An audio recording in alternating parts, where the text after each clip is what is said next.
Hello again, everybody. Welcome back to SC Playbook, the EPL edition. My name's Alex Molchanoff. Garby still out. Matt Jurman back in. Nice to have you back, buddy. How was the week? You had the Beijing Guan game during the week, and I tell you what, your team's going along nice and tidily as well, mate. Good to have you back in. Yeah, good to be back. Had a good win last week against Beijing, and not a bad score on the weekend. No, not at all. Five at the back.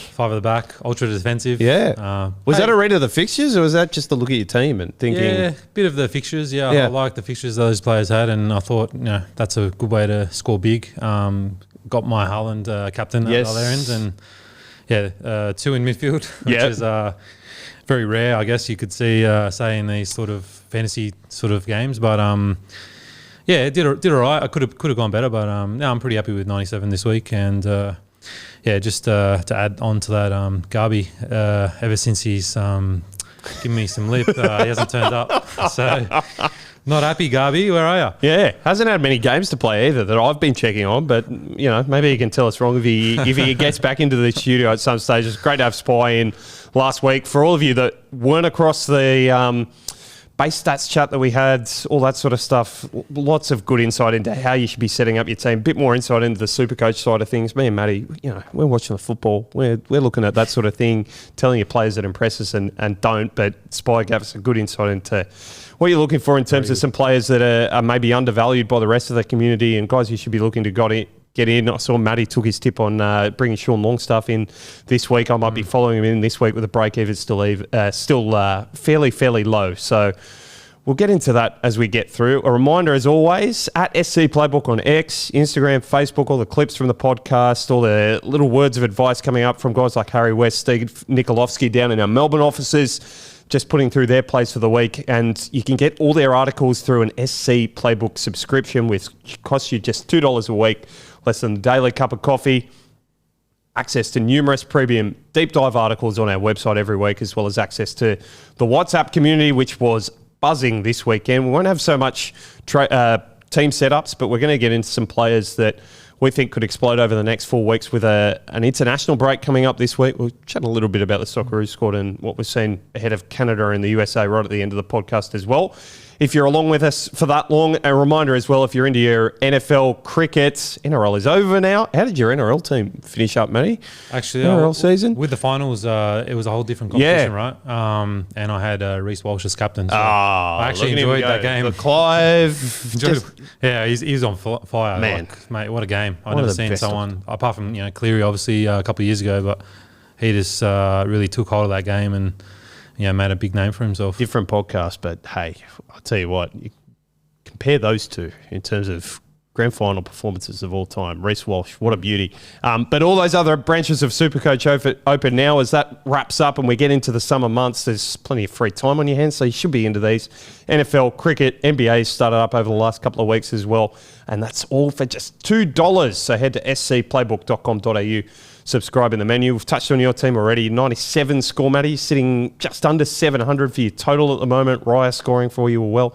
Gabriel being brought in since we last talked. Yep. Those Arsenal assets really starting to pick up at the moment. We're going to get into some of the forward players, but he and Saliba as well now underpriced. So I've been a holder of him the whole way through. The injury concerns, but those two looking superb at the back. And as we talked about with Spy last week, Arsenal really starting to run through a period of fixtures where they should be picking up results week in, week out. Yeah, I think people should be targeting those Arsenal players, especially the defensive ones. But also, I think Cucurella and Saka, there could be good pickups coming up in the next few weeks after the international break. I'd be looking at those two. I know that Cucurella hasn't been getting those big scores, but I see some goals incoming. He's been playing a lot of minutes as well. Before we get into the guys that are most traded in, most traded out, as we do at this stage every week, there's a couple of big topics I want to touch with you on, Matty.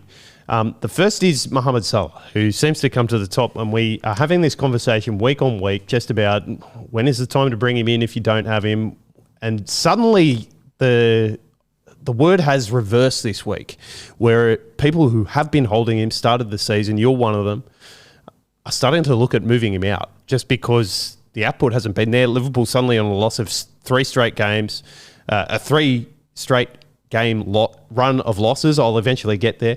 And 2 of them in the league.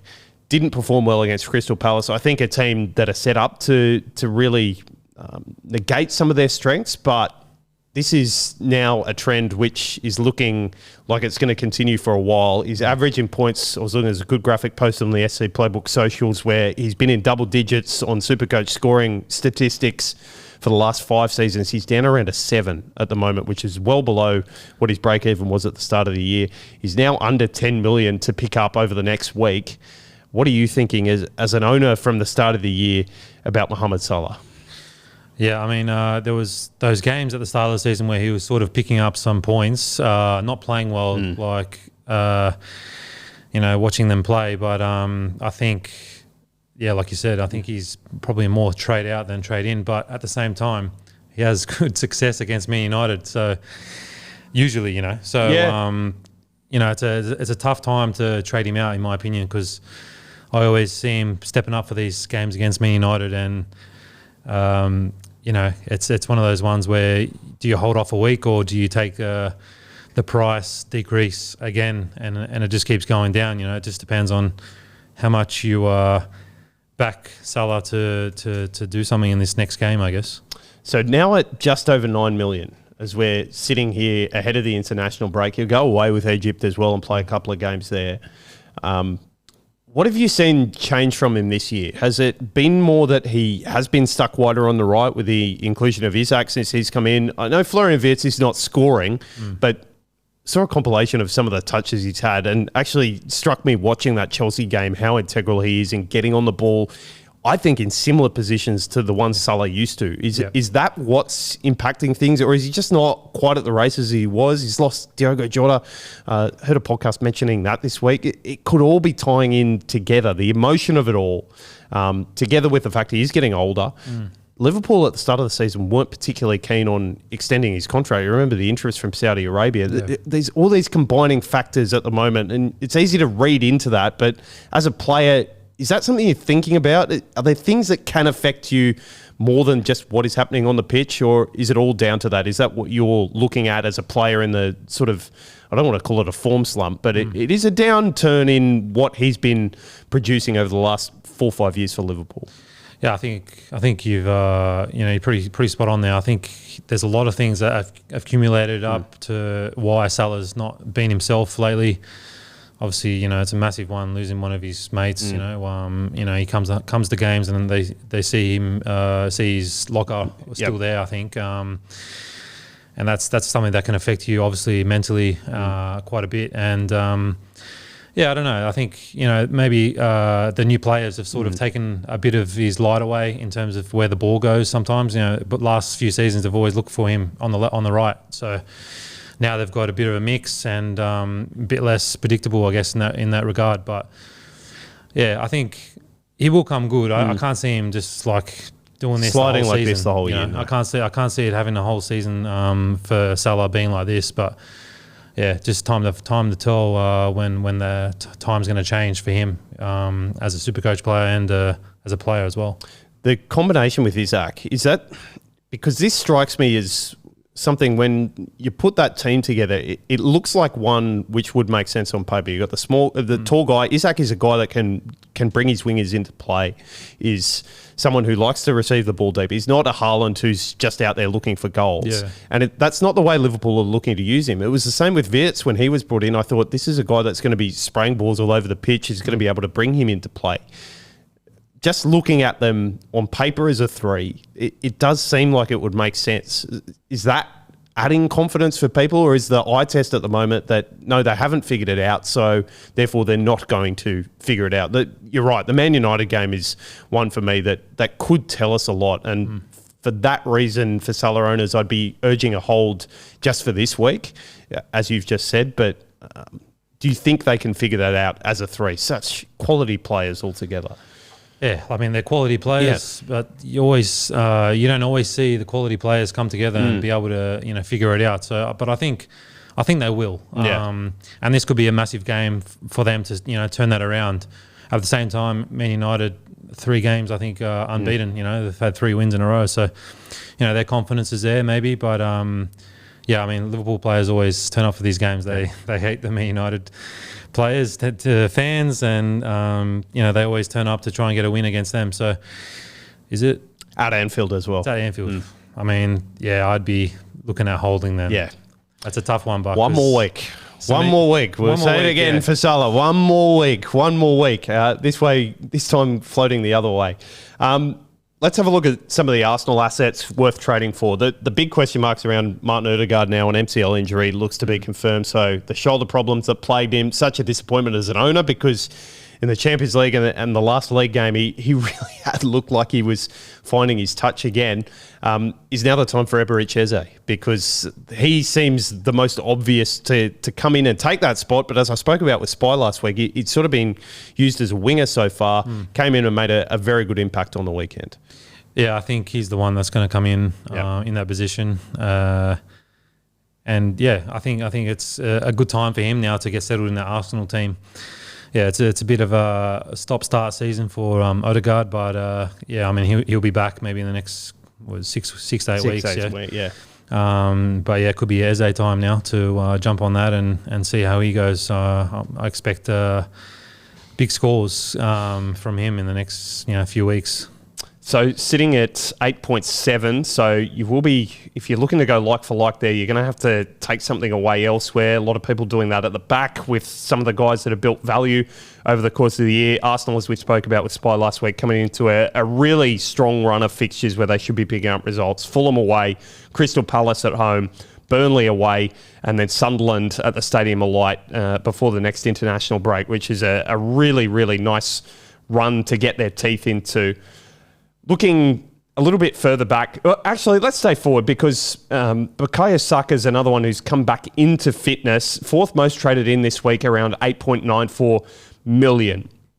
Playing in an attacking role, looking as though he's going to lock down that spot. And you'd posit to say this was a big discussion point before the start of the season when they brought in Gyökeres, is who's going to be on penalty duties. And Saka has traditionally been that. I think we'll have to see the next time they pick one up, but I think he'll be there above the new signing in terms of that responsibility. And as we say, Arsenal on a good run, he's so often key for them when they are going through those good runs of form.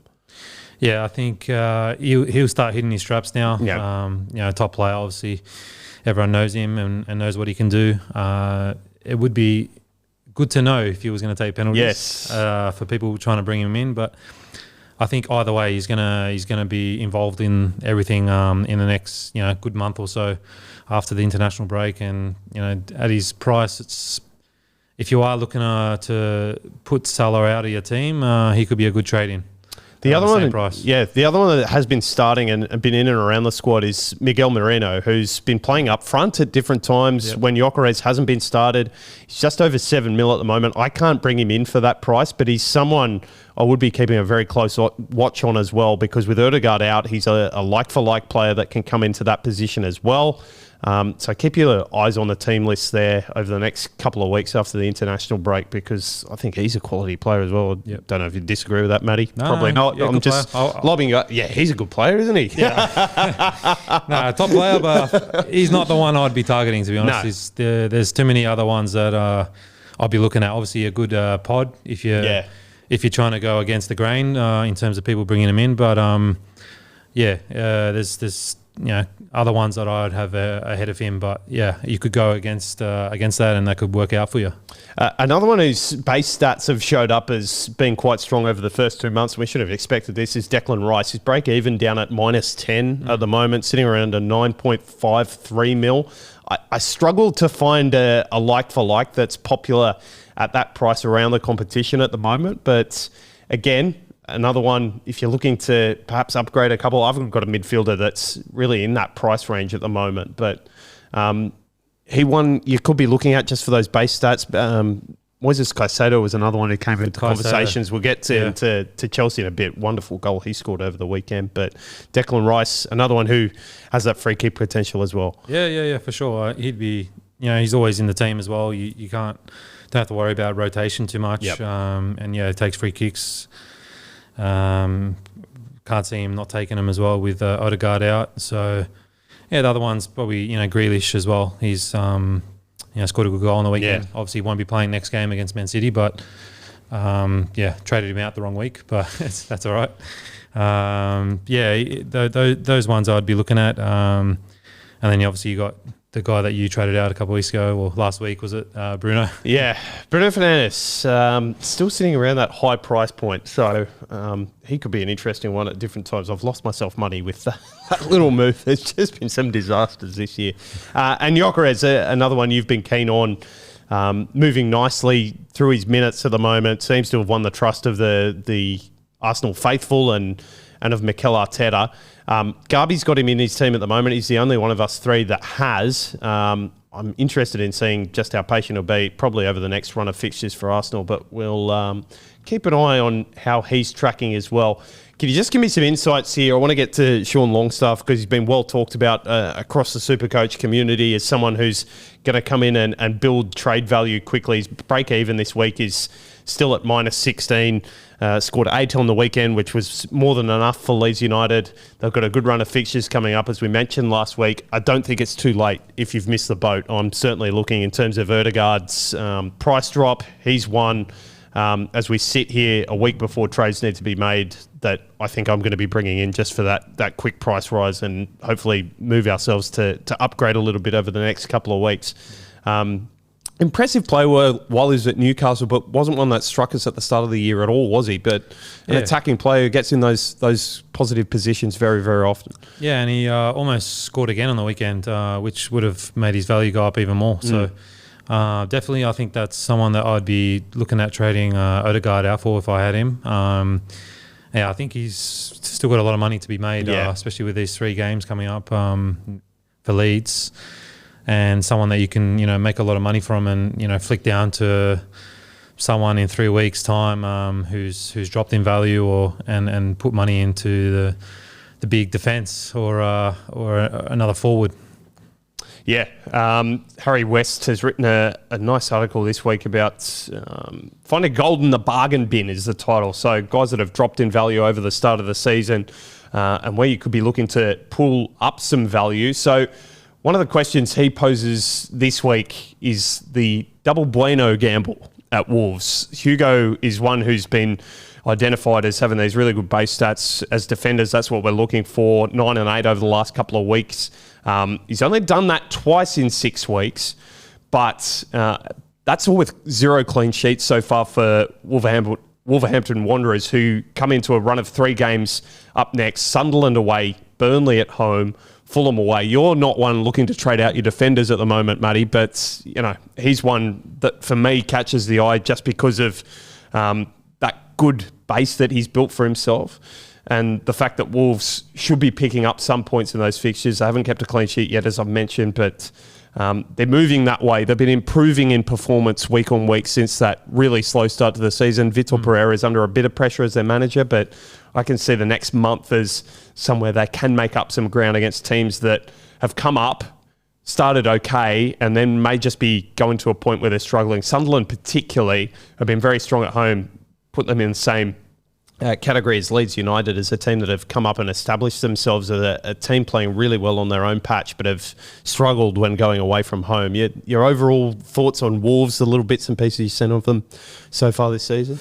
They obviously didn't start the season well, but with those next fixtures, definitely could be someone that you could look at bringing in and can also, make you some money to move on in a month's time or whatever it is that he's sort of capped out. So, I don't mind that trade, to be honest. I was looking at him last week, but I went for Gabriel and Senesi, sorry. Yeah.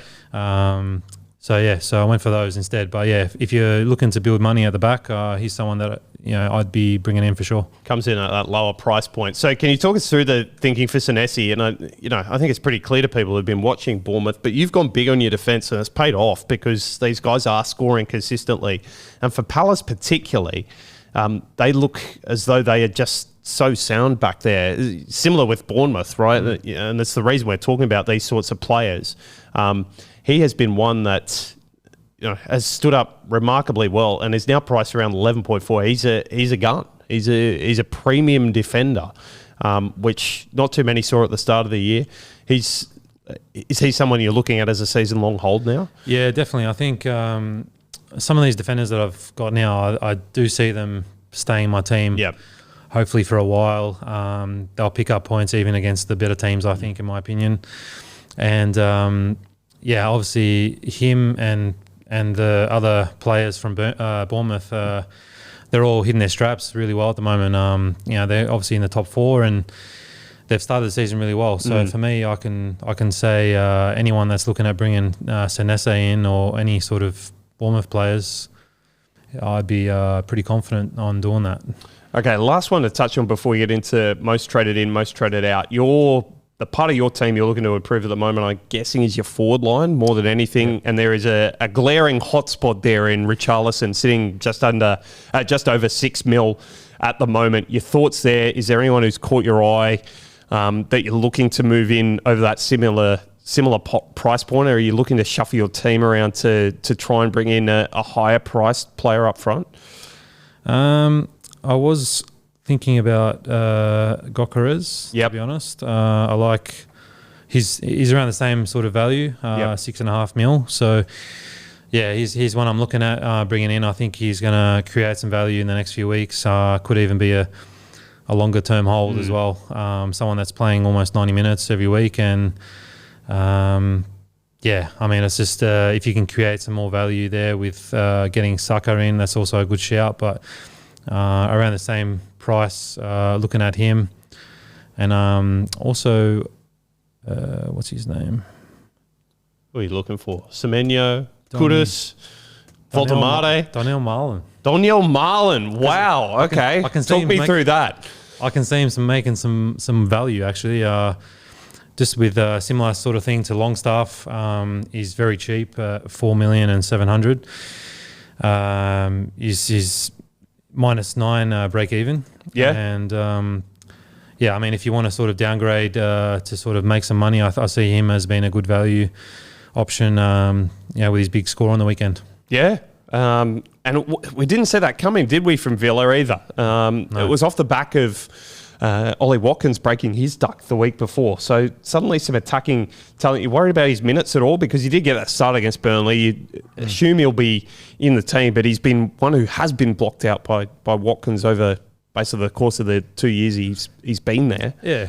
Yeah, I mean, I think as a coach, you don't want to change a winning team too much, right? Yeah. And, especially with them, with their slow start, they need to do some catching up, and you want players that are in form. And he scored 2 goals in the weekend, and I think it'd be a bit silly to sort of hold him back now and put him back on the bench. So, I mean, he could be a good one to make some value. Obviously, Morgan Rogers is always there as well. He's someone that's always amongst the Villa attack. So yeah, he's around the same price as Richarlison as well. So he could be a good option to bring in. I'll tell you what, you caught me completely by surprise there. I wasn't expecting you to go anywhere near Villa at the moment, but there you go. Well, actually, to be honest, I'm going to try and talk you out of this, because Spurs up next away, then City at home, and then Liverpool away. It is a tough run of 3. I'm going to sit here and try and talk you out of that Daniel Marlin move.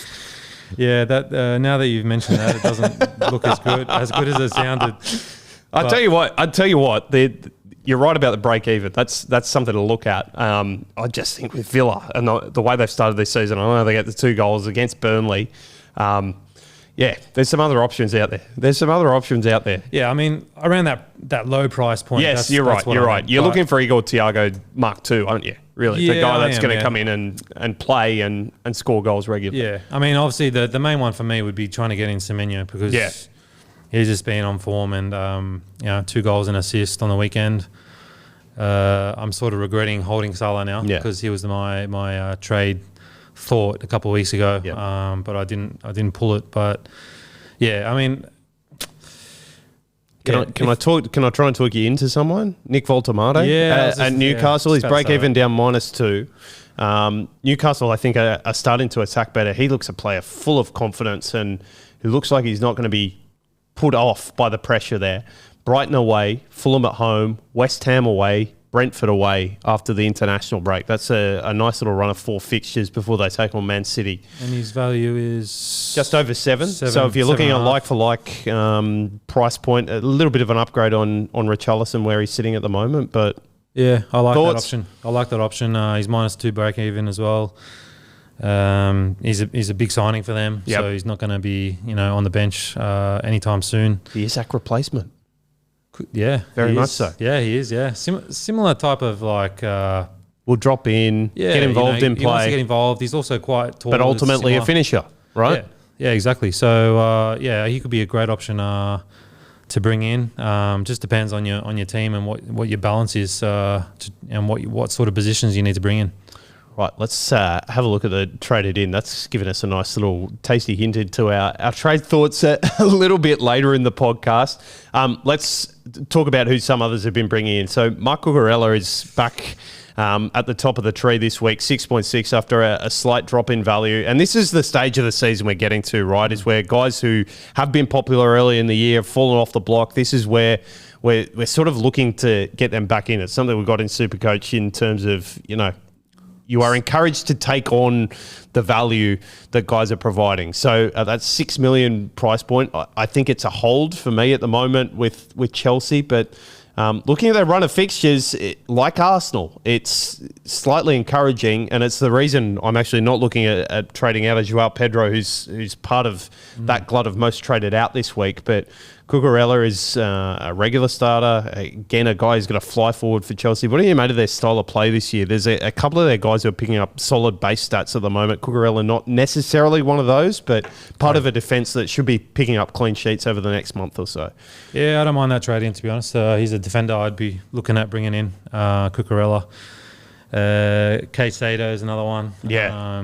And to be honest, Chelsea had a man sent off before the Liverpool game in 2 games, so in a row before that game. So, and then they've gone and beat Liverpool. So I think those 2 games you sort of have to forget about, and it's not a bad thing that some of these players have dropped in value now, and they could be good pickups. So I'm not sure when Palmer's back, but he's another one that obviously to keep an eye on when he's back. But We've talked about his groin a bit more than I care to over the start of this season. The reports out of Chelsea, possibility of return after international break. That fills you with confidence, doesn't it? Yeah, I'd be waiting. 11.4. Yeah, no, keep him away for now for me. And the other one, you touched on Moises Caicedo, now a premium midfielder, mainly because of his base stats. Obviously, the goal is a crunching finish. And as someone, as a Liverpool fan at the moment, they were so close to signing. Yeah. And Gravenberch had that goal and scored himself a couple of weeks ago, but he got outplayed by him really during the week, didn't he? He was fantastic in that game. Yeah, the Chelsea midfield looks pretty solid, to be honest. Yeah. Especially him. He breaks up the attack a lot, and now he's getting involved in the goals. He's finally hit his straps. I think it was a couple of seasons ago where he was linked with Liverpool, and they obviously didn't want to pay that transfer fee for him, and he chose to go to Chelsea as well. So good pickup. Finally hitting his straps, and can't see him leaving that Chelsea team anytime soon. Can I ask you one interesting one? And this is a bit of a side point because he's not going to be one that people are piling in, but one that might just be an idea to keep an eye on is Malo Gusto starting that game in midfield rather than Reece James. It looked effective enough from where I was sitting, and I got the assist for one of the goals as well. Yeah, and I think Reece James is out for a while, right? I think he's got injury concerns again. You're spot on. Yeah, so that could be another one. Yeah, I think he's quite cheap as well from looking at him the other day. I brought him in at the start of the year and quickly traded him out because I saw he wasn't starting regularly. But 4.9 sitting here as we do. And if he's playing in midfield, one to keep a very high eye on. Break even of 0 at the moment. So if he's scoring, he's making you money. There's one to just have a sneaky side eye at if you're looking for an underpriced defender in a team that's going to be going on a fairly good run. Another one of those, number 3 most traded in, gets the goal. So Jean-Paul Van Hecke is obviously going to be in there. We've talked a little bit about Brighton in fits and starts over the course of the season. What are you making of them at the moment? I mean, Van Hecke's quality as a player, I don't think could be questioned. Is he one you're moving for? I don't think he's one for me at the moment, but 4.6, third most traded in this week. There's certainly some value there according to Plenty. Yeah, I mean, they're sitting mid-table. He's a similar sort of player to Mbeumo, the defender from Wolves. Yeah. He'll make you some money, but yeah, I mean, you sort of don't want to keep him as a long-term hold. No. So, but Brighton have been pretty solid, pretty up and down so far this season, more up than down. But yeah, I think there's better options. I've still got a confidence in their level of performance because they just seem to come out and play consistently every week, play a really attractive brand of football. Antoine Semenyo at 13.15, I think might be the highest priced player in the game at the moment. Such has been his form, but continues to bang in the goals for Bournemouth on penalty duties. Really, since that first game against Liverpool, he's just gone from strength to strength, hasn't he? And he's not even playing as the one out forward for Bournemouth at the moment. He's getting the ball deep, attacking players, happy to run with the ball, and is going to create opportunities for himself. I think that's the point we made last week. Even when his team is not playing well, because of the strength of his ball running and the fact that he's able to create opportunities for himself, how valuable is that to a team and to a player, who just seems unaffected by what's going on around him? I can't see him staying at Bournemouth for too much longer on this form. Nah, of course not. Yeah, I mean everything that Bournemouth do attacking wise, it comes through him, and he just creates it himself. Really, like he creates space and just gets shots off.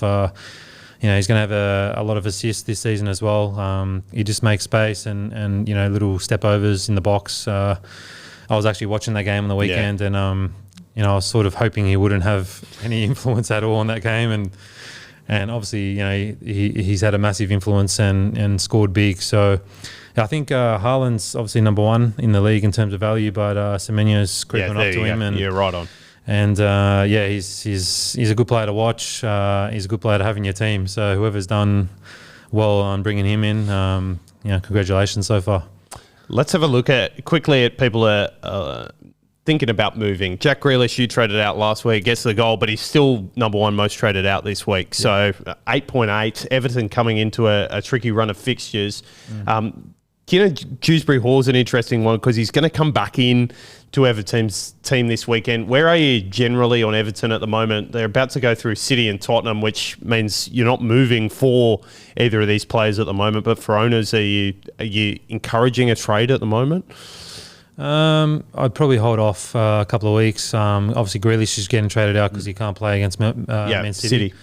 But yeah, I think maybe wait till that Sunderland game before you look at bringing any Everton players in, especially in the both attack and defence. To be honest, I'd just hold off on them for a few weeks. We've mentioned about Joao Pedro and Chelsea. I'd be urging holds there. That's what I'm doing as an owner at the moment. Haz Diouf is another one who's popped up at number 4, probably because he's reaching his ceiling at the moment. If you are looking to get rid of him, West Ham sitting through, I tell you what, it's not the most difficult run of games. Brentford at home, Leeds away, Newcastle at home, Burnley at home. I had Spy because he was sort of tossing up last week between trading out Diouf and Van de Ven. It was going to be one or the other for him.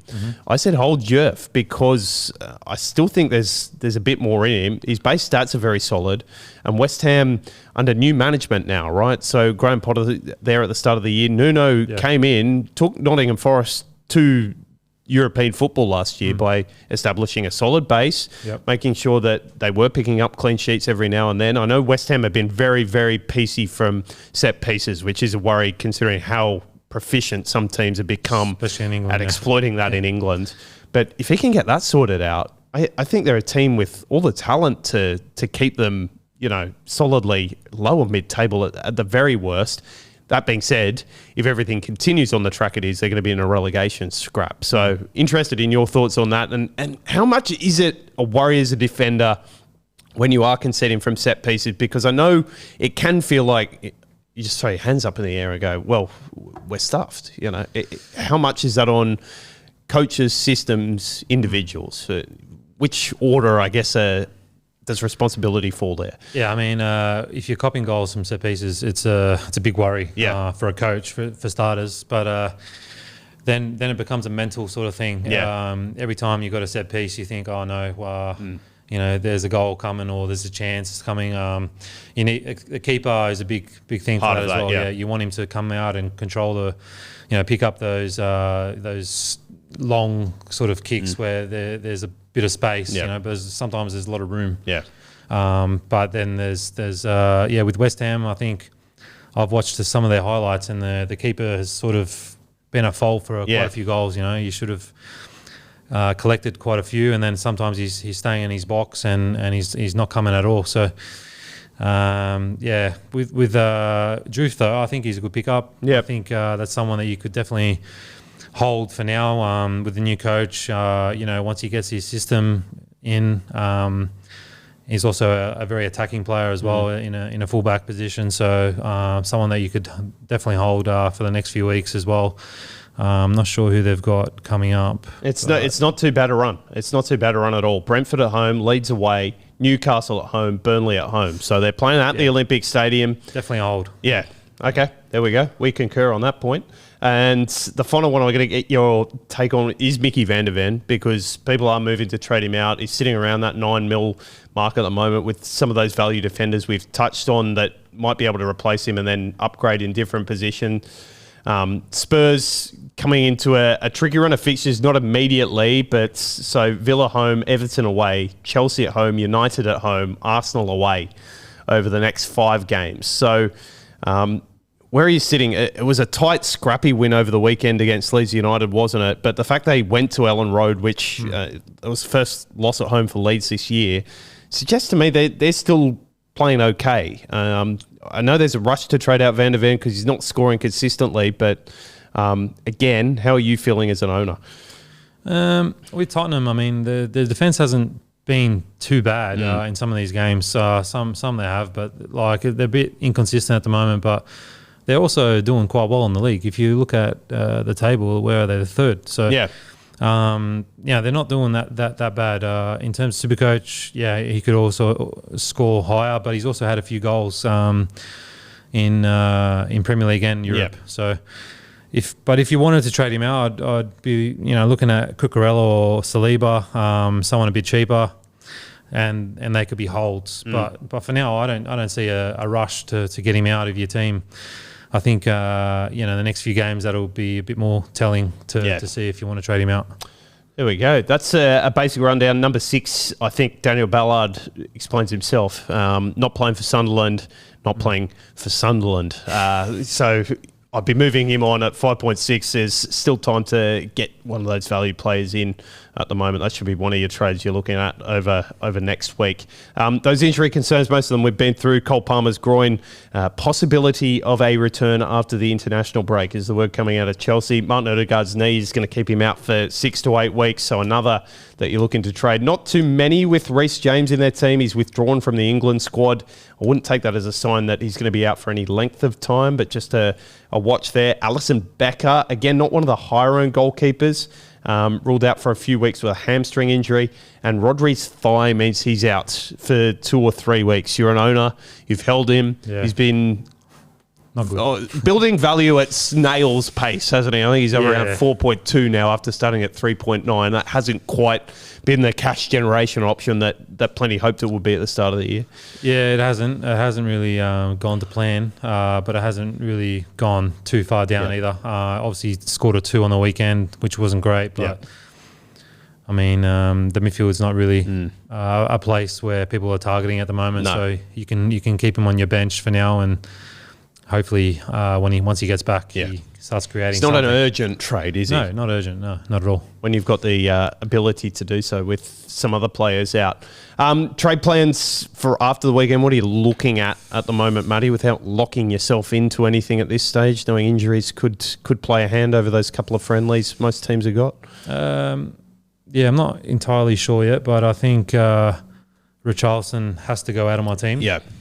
he's a bit of an urgent trade, to be honest, with the way my team's set up. So, and then it just depends if I'm going to hold Salah or for this one game or trade him out as well. So they're the two trades I'm looking at out. In probably Cucurella. Yeah, he's probably the one that I'm bringing in for Richarlison. And then if I can do the Semenyo trade from Salah, that's one I'm looking at as well. There we go. You got enough cash in the bank. How well are you going at the moment? I've got Martin Odegaard out. I've got Jeremy Frimpong out as well. That experiment lasted 1 week. I talked about why I held him last week, thinking maybe he gets a look in the team a bit higher up the pitch, but it's now time to move. Hugo Bueno is probably top of my ins list, although it could be a Brighton number in there somewhere. And Sean Longstaff, I need the cash at the moment. So he's coming in just to build a couple for 2-3 weeks, and we'll move on from there. I don't think there'll be any moves too far away from Haaland, but we'll get into some more captaincy chat when we reconvene next week. Just a quick chat about what's happening over the international break, Australia versus Canada and the USA. No Adrian Segicic in the squad, despite the fact he's playing very, very well for Portsmouth at the moment. But we have managed to get Alex Roberts. What do you make of this as a former Socceroo? All these players, and dual nationality is the world we live in, right? Yeah. But do you want us chasing players, or is Popper's approach that, hey, if you want to play for Australia, then you'll bid your time anyway? Is that a view you share, or should we be looking to cap these guys early and make sure they're committed to the Socceroos jersey? I think the Socceroos jersey it needs to be earned, obviously. You need to be picked by the coach, who's Popovic, and he's always been big on he's not going to really chase. I'm not going to sell the jersey. Was the comment he made when he first came in. Yeah, and I can understand where he's coming from in that regard. Obviously, playing for Socceroos is a big honour, and you should really want to represent this country that we're from. Obviously the duel gets a bit messy at times in people's heads. Especially if they're not picked early or whatnot. They start thinking about something else. But for me, I think it's a huge honour to play Socceroos, and if you are picked and you turn it down, for example, I think that's the wrong way to go about that. They're obviously different nationalities. You can play in different tournaments and whatnot, but I think that it's a good pathway if you're a Socceroo to be able to still play in Europe. Obviously, a lot of travel involved in that, but. That's my. Can you understand a guy like Adrian Segicic's frustrations when he's been playing as well as he has, and he looks around and he goes, well, there's no other Australian players that are scoring regularly in the championship at the moment. On form, I would argue as an outside observer, he deserves to be there on form alone, particularly for friendly matches. This is the place to bring players in, right? Yeah. That's someone I think would be very disappointed with not getting picked. He's just had a great start to Portsmouth. And you're right. There's not many players that are doing that, especially in Europe, in big leagues. England's a big league, obviously. Championships are a hard league. And he's hit the ground running. It's been interesting to see, how he's gone. So, I think in saying that, if he keeps his form up, I can't see how Popper sort of leaves him out, I mean, it's the World Cup next year. And there's still another international break before Christmas, right? Yeah, exactly. And sometimes Popper is a bit smart. He wants to see how people react to disappointments and whatnot. So this could be a test to see, if he drops his head or, he keeps going and sort of makes he has to pick him, So that's what I'd be doing if I was Segicic. But, I'm sure he knows better than me that he's got to keep scoring and playing well to get in that World Cup squad. Will be very, very interesting to see how that all unfolds. There are some really promising names. Estorina and Kunda is in there. Great to have Robertson back. I think he's one that Socceroos fans have clamoured for and been looking for some direction on. So great to see him back in there as well. And looking forward to those two games over in North America, which will be in the morning here, which will be nice kick-off times for us for once. It was a nice change. Yeah, good times. I think 10:30 and 12 o'clock. Yeah. Perfect if you're a Socceroos fan to watch them on TV and be closer to the World Cup, which is good to see how they're going to go against these teams. And we should say as well, there's plenty of other football kicking off over the next couple of weeks as well, Matty. How excited for, firstly, we'll talk about the A-League and then the Australian Championship is kicking off this week. But first game against Brisbane Roar coming up 2 weeks' time. How's prep looking for the MacArthur Bulls? Yeah, I mean, we've had a good win against Beijing Guam last week in the Champions League too, which was good for the confidence, good for the new players, and obviously good for the coach as well. And Brisbane on Friday night. So, I think it's a good time to play. The old stomping ground, right? Yeah, one of them. Yeah. Good point. So, I mean, it's. I think it's good to play Brisbane early. Later on, it gets really humid up there, and it's not somewhere you want to go, to play in that Suncorp Stadium. So, I've heard that Brisbane have been, quite aggressive in the off season. A few red cards. So. Should be a fiery match. Hopefully we can get the 3 points and start the season off strong. That'll suit you down to a T, won't it? Love a good scrap. Yeah, that's it. That's it. And is there a goal internally from MacArthur's side of things? Is there a benchmark? Is it just the championship? Is that it? Yeah, I mean, we haven't really spoken about that as a team, but it's always a goal to finish as high as possible and win something. So we're still in 2 competitions, and we want to win both as much as possible. So. Got the players, got the team to do it. I was just about putting it on paper. I mean, put it on the field. The team on paper is good, but we need to do it on the pitch. And hopefully we can start with a good win. And the Australian Championship kicking off this weekend, which you must be excited for as well. You're an Australian football fan as much as anything else. And for people who have been tuning into the EPL, maybe you're growing your interest in this sport, can only recommend that you're tuning into this on SBS. All kicks off Friday night, Sydney Olympic versus South Melbourne, 2 Greek teams down at Lakeside. They had a 10,000 sellout for the Australia Cup final. I'm expecting they'll have something similar down there. How excited are you for this? You can tell in my voice, I'm absolutely pumped. No, I think it's great for football in the country. Yeah. I've spoken to some players that have actually gone to some of these teams, and I mean, I think it's just exciting to have a different competition that people can watch. It's on SBS, free to air. I mean, it's not. No one can sort of complain about having to pay for that one. So that one's a good one to have. And there's some good times actually. I think there's some 1 o'clock games, 3 o'clock. 1 o'clock, 3 o'clock on Saturday every week on SBS, and then you got the 2 o'clock and 4:30 kickoffs on Sunday via the SBS On Demand service. So there's football during the daylight hours with no rugby league to fill your time. We can only encourage you to go and have a watch. Yeah, and I think some of us boys were even talking about it. We finished training at Fairfield, and the Sydney United, Marconi nearby. It could be a bit of a lunch and watch some of these championship games, which is going to be good, I think. All over in time for you to find a pub on the Saturday night as well, which is very exciting. Not for you, Matty. No, exactly. That's for me and everybody else that's just sitting here tuning around as couch critics. Thank you again for joining us this week on SC Playbook, the EPL edition. Enjoy your night's sleep with no Premier League to watch over the weekend. We'll hope you get some football into your diet. Nonetheless, as we've just talked about there, Socceroos, Australian Championship, A-League on the horizon as well. And then the EPL will be back with us next week to talk through what we're thinking about in terms of trades, what's happened over the international break, to keep you up to date on all the players in your side. And remember, all the good stuff going on across the scplaybook.com.au website with articles.